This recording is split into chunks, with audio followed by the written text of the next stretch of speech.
This is my 21st year in this chamber. And it makes me so sad. I just would like to react on the manifestation of the minority leader that he is saddened dahil nga simple resolution cannot get a majority vote, unanimous vote. Pero kami naman, I just would like to react. Nagpapalabasan na tayo dito ng sama ng loob. Ako, magpapalabas rin ako ng sama ng loob. I voted not against the President. I voted for the institution where I belong, called the Senate of the Philippines.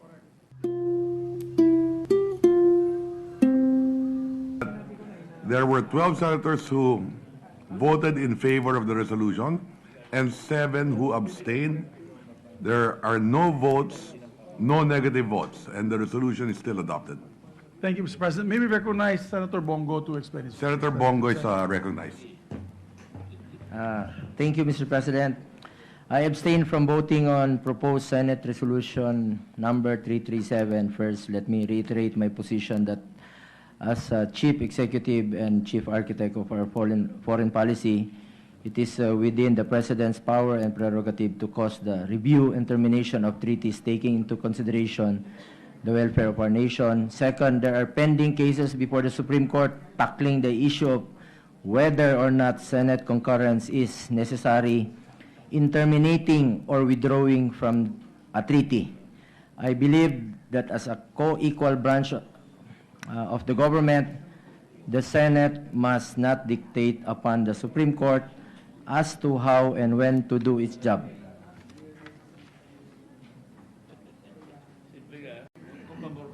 Senator De La Rosa.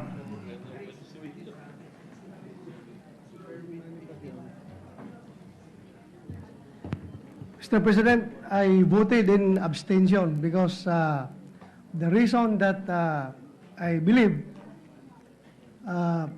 there is no need for this body to ask the Supreme Court because the Constitution is clearly written.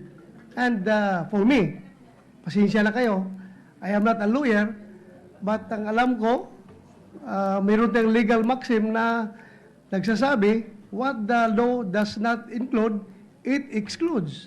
So, ang pananaw ko dyan, Mr. President, is that hindi ko na kailangan tanongin pa Supreme Court kasi very clearly sinabi doon sa Constitution kung ano yung hanggang saan lang yung sinasabi ng Constitution, doon lang rin ako. Yun lang po ang akin, Mr. President. Thank you. Thank you.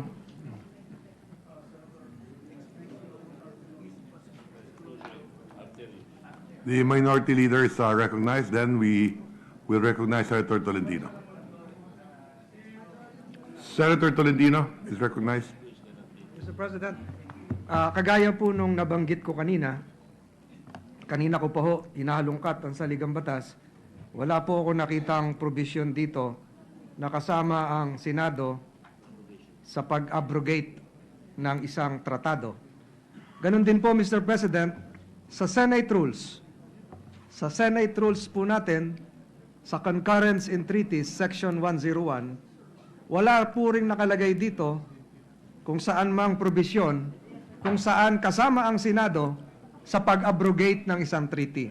All that we have in our very own Senate rules is that when a treaty is received in the Senate for concurrence, the same shall, I quote, Section 101, the same shall be referred to the Committee on Foreign Relations. And there is a process for this. Consideration of the treaty and approval and so on and so forth. Mr. President, it has been held in several cases, notably Bayan versus Zamora, Pimentel, Secretary of Justice versus Lanchon, that the executive department is aptly accorded deference on matters of foreign relations, considering the President's hold of most comprehensive and confidential information about the international scene. Mr. President, and parallel to that, under Article 7, Section 1 of the Constitution, it states, and I quote, "The executive power shall be vested in the President of the Philippines."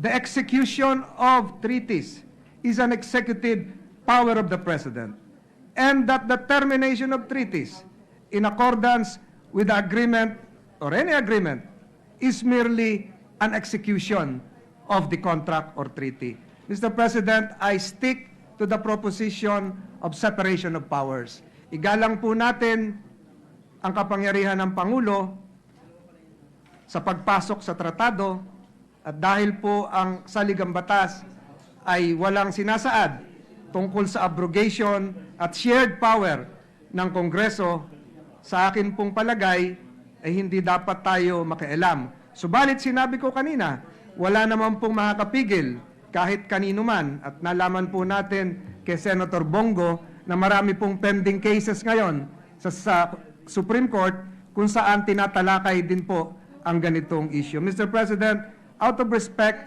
for the executive branch, lalong-lalo na kung ang lalabas sa petition for declaratory relief is the Senate of the Philippines versus President Rodrigo Roa Duterte, or even Senate of the Philippines versus Executive Secretary Salvador Medialdea, representing the President of the Philippines. Palagay ko po ito ay hindi karapat-dapat sa pagkakataong ito dahil makikita po natin na kailangan ng Pangulo ang tulong ng Senado, hindi lamang tungkol po sa tratadong nakaraan, kung hindi sa mga darating pang panahon. Yun lamang po, Mr. President, and I abstain. Minority Leader Frank DRILON is recognized. Thank you, Mr. President. Mr. President, this is my 21st year in this chamber.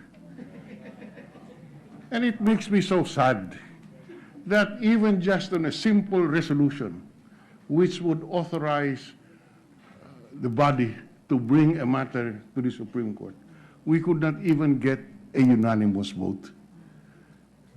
Mr. President, all that we are asking the Supreme Court is to define our constitutional boundaries. Nothing else, nothing more. We are not dictating on the Supreme Court. We are, in fact, asking the Supreme Court to rule on this issue. And for all you know, the Supreme Court may rule that the Senate's concurrence is not necessary. And that settles the issue. Or the Supreme Court may rule that the Senate's concurrence is necessary. Again, that settles the issue. That is why it saddens me, Mr. President, that we cannot even get a unanimous vote to go to the Supreme Court to ask that question. Thank you, Mr. President. Majority Leader. Thank you, Mr. President. With that, moving on to other matters. Agriculture na tayo, Mr. President. Unless Senator Bato wants to be recognized, I see him raising his hand. Senator Bato? Baka ready na po yung bamboo. Pero i-recognize na natin si Senator Bato. Yes, sir. Mr. President, I just would like to react on the manifestation of the minority leader that he is saddened dahil nga simple resolution cannot get a majority vote, unanimous vote. Pero kami naman, I just would like to react. Nagpapalabasan na tayo dito ng sama ng loob. Ako, magpapalabas rin ako ng sama ng loob. Na it also saddened on our part dahil we belong to the majority group, but we cannot get the majority vote. We are the majority coalition here in the Senate, but we cannot get the majority vote. We have the minority vote. So pasalamat dapat si minority leader because he belonged to the majority, but they got the majority vote. He is from the minority group, but he has the majority vote. So dapat nagpasalamat siya dyan. Pero yes. Anyway, nagpalabas siya sa sama ng loob. Palabas na rin sana ako ng sama ng loob.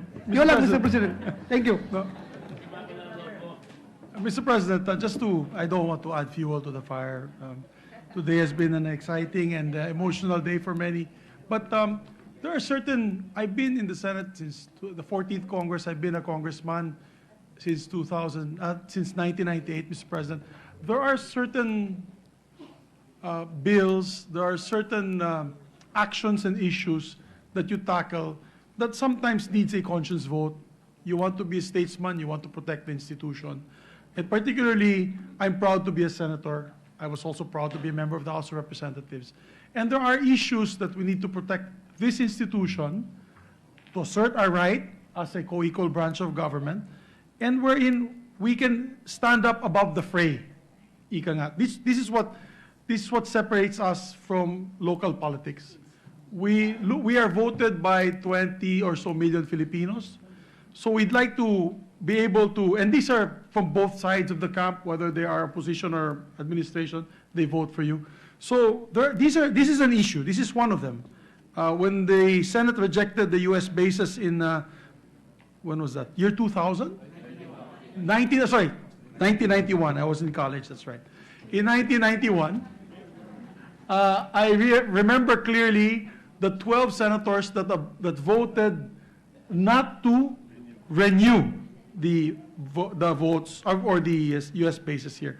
And as a UP student, I was very proud of that, and we were very proud that we asserted our power over our sovereignty. So these are times such as this that we want to also, as an institution, I saw them, inggit ako sa kanila.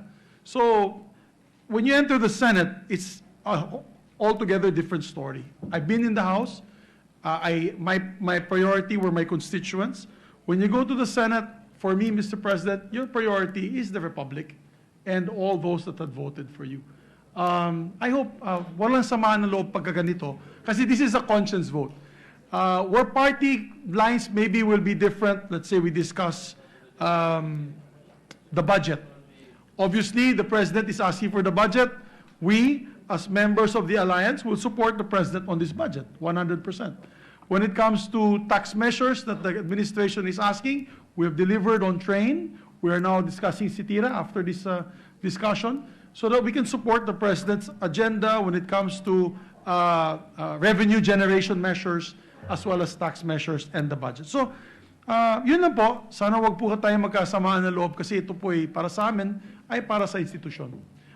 Senator Lacson would like to be recognized, Mr. President. Senator Lacson is recognized. Thank you, Mr. President.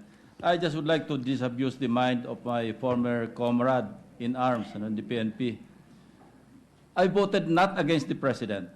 I voted for the institution where I belong, called the Senate of the Philippines. So that's also my explanation of vote, Mr. President. I agree, Mr. President, with Senator Lacson. My vote here is not against the President, but just to protect our institution on future questions that may arise, on future administrations, Mr. President.